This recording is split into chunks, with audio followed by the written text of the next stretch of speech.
በጣም አሪፍ።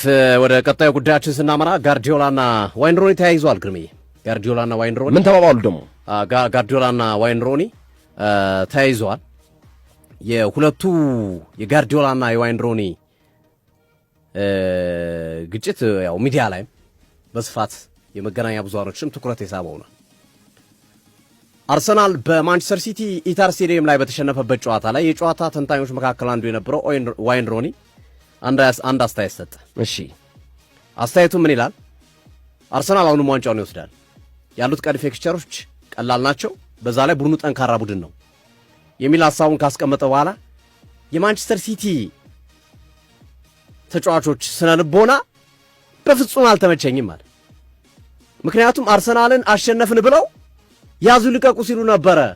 በተለይ ሃላንድ ልብሱን አውልቆ ከወገብ በላይ ሙሉ ሜዳውን ሲዞር ነበር። ቸርኬ ጋርዲዮላ በጣም በተለየ ሁኔታ ደስታቸውን ሲገልጹ ነበርና በዚህ ልክ መደሰታቸው ተገቢ አይደለም። አሁንም እኮ ሊጉን እየመራ ያለው አርሰናል ነው። ከአርሰናል እኮ በ7 ነጥብ ርቆ እኮ አይደለም ያሉት እኮ።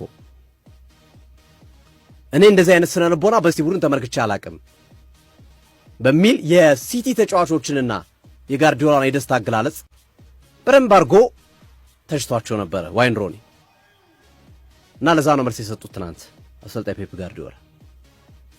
ጋርዲዮላ ተጠየቁ ጥያቄው በዛ ልክ መደሰት ነበረባቸው። አሁንም እኮ ሊጉን የሚመራው አርሰናል ነው የሚሉ አስተያየቶች እየተሰጡ ነው።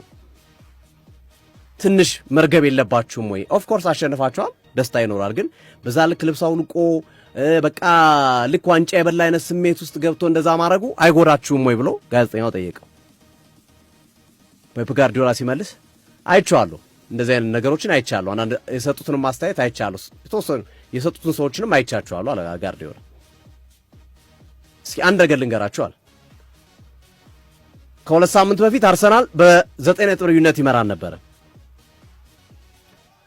አርሰናል ነፍስ ውጪ ነፍስ ግቢ አድርጎብን ሌሎቹን ተዋቸውና ከሀቨርዝ በግንባር ገጭቶ በጎሉ አግዳሚ ወጣ የመጨረሻ ደቂቃ እንቅስቃሴ ጭምር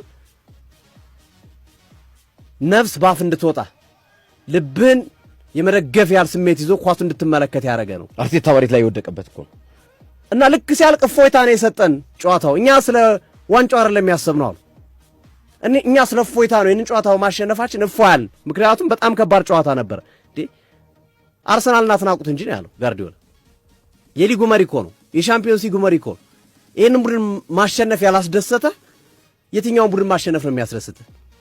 በዚህ ወቅት አርሰናል